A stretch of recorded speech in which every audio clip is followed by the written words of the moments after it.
In section 7.4, there's a general approach to integrals with some forms that involve the sum or difference of two squares. And in our abbreviated semester, we're not going to have time to do all of this, but I do want to just show you the type of thing that we do in this section, because the idea of substituting, moving between measurements in the rectangular coordinate system and measurements of angles is something that those who go on to Calculus 3 will pick up and do quite a lot of. The other reason for doing it is that it's a little weird that we get all the way to the end of a second semester calculus course before we have enough calculus tools under our belt to find something as simple as the area of a circle. But that's what we're going to do. The first integral here that we have as an example, the integral of square root of 9 minus x squared, if I draw a picture of that, that would be a quarter circle of radius 3. So this integral is finding the area of that quarter circle. So it's a little strange that we learn area is pi r squared probably in elementary or middle school. But in terms of being able to prove that that's really true, using the tools of calculus, it takes till now before we can do that. So the key step here is, like I said, the idea of moving between our traditional coordinates in x's and y's and changing a problem over to be written in terms of measurements of angles with trigonometry. So I'm going to just resize the screen, give myself a little more space, and I'll even cover up this mess so that I have room to write. So the centerpiece of the story is just a conversion between angles and straight line measures, and we do that with our basic trig functions. So what I want to set up here is a right triangle. My motivation is this expression right here, this 9 minus x squared. So what I want my right triangle to have in it is one side labeled with something involving 9 minus x squared. And I can do that by making my hypotenuse 3 and my side opposite the angle t using the letter x. Once I have that, then we can figure out the third side of the triangle using the Pythagorean theorem, and that would look like this. The mystery side, the leg squared plus the other leg squared equals the hypotenuse squared. That's the Pythagorean theorem. And so if I want to know what that mystery number is, I could subtract x squared from both sides. Well, not 9 squared. 3 squared. Subtract x squared from both sides, and then take the square root of both sides, and I will have, as my mystery number, I'll have square root of 9 minus x squared, like that. Just a quick cautionary word for those of you whose algebra skills are a little fragile. That does not simplify. You can't distribute the square root sign through those terms, so it's not the same as 3 minus x. Square root of 9 minus x squared is as good as it's going to get. And so this actually ends up being great for us for this problem because it wasn't really just the 9 minus x squared that we wanted. That was kind of the motivation of picking those values, but we literally want the square root of 9 minus x squared in this integral, and it's right there. So what we're doing here is going to be a substitution, and the substitution will feel a little bit different because we want the substitution to reflect the right triangle that I just drew. So what that right triangle tells me is, for example, the sine of t is x over 3, using my the sine of t as the opposite over the hypotenuse, and the cosine of t is the square root of 9 minus x squared over 3. So these equations about the relationship between x and the angle t are going to be the heart of the substitution we're going to make. So I know that if I'm going to substitute into an integral, I not only have to substitute x for the new variable, but I also have to substitute the differentials the dx and the dt in this case.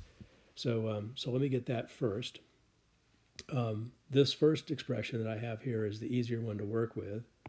So I'm going to rewrite that as x equals 3 sine t, so I don't have the fraction in there.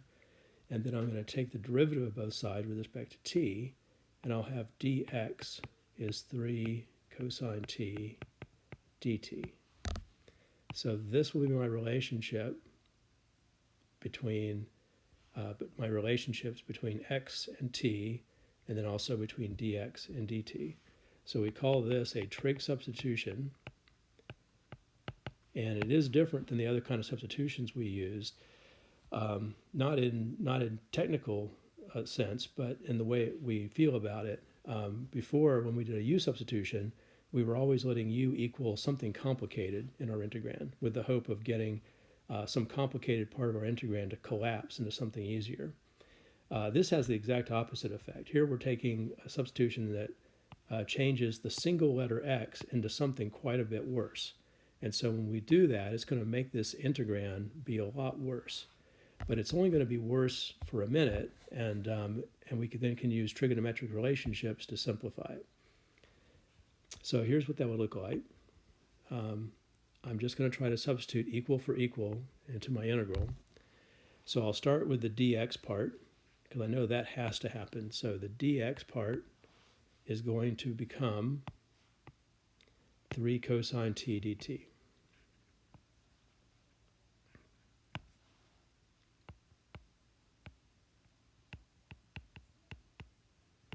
So that's dx. The part with the square root sign, this is the part where drawing this triangle at the beginning can really help. Notice that this expression right here is part of this expression. And so I could change the x into sine using this thing and then do some trigonometry, but I could just say, well, I recognize that from my trig relationships with respect to this triangle. So this part right here is actually 3 cosine t. So I'm not going to waste our time by doing it a different way. I can see that 3 cosine of t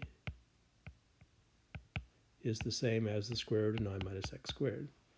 So that part, this part of my integrand, is just going to become 3 cosine t. So altogether, I have 9 cosine squared t dt. Now I didn't carry the limits of integration with me through this, and I definitely want to do that for these kinds of problems, because it does become much more of a pain to substitute back at the end with trig substitution. So remember, when we're trying to substitute back, we know that this 0 and 3 are in terms of x. So that's x equals 0 to x equals 3. That's what those limits of integration mean. We know that this is the relationship between x and t. So all I need to do is for each one of those, figure out what the corresponding value of t should be. And so I can just do that one at a time. When x is 0, I mean, if this is 0, I'll have 0 equals 3 sine t. So in other words, sine of t is 0, and the only, well, not the only value, but if I take the inverse sine of 0, I'll get 0. One problem with these reverse trig functions is that there is more than one value. So we'll take the principal value, the value that the arc sine function gives us. So if on your calculator you do inverse sine of 0, you'll get 0. Similarly, if x is 3, and you put 3 right here, then 3 equals 3 sine t. That only happens when sine of t is 1. And if you ask your calculator what the inverse sine of 1 is, it's going to say pi over 2. Presume you have this set on radians. So the limits of integration, once we've transformed our integral to being in terms of t, our limits of integration should be like that. Notice this is now an integral using powers of sines and cosines. In this case, it's just cosines. And so this becomes a problem exactly like every problem that's in section 7.3. In fact, this is the first example that we did when we did the problems from 7.3. The first video from 7.3, this was one of the problems.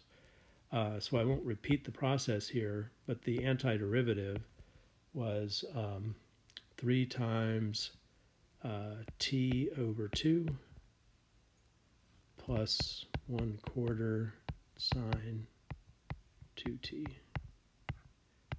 And that's going to get evaluated from 0 to pi over 2. So let me give myself a little more space here. Oops.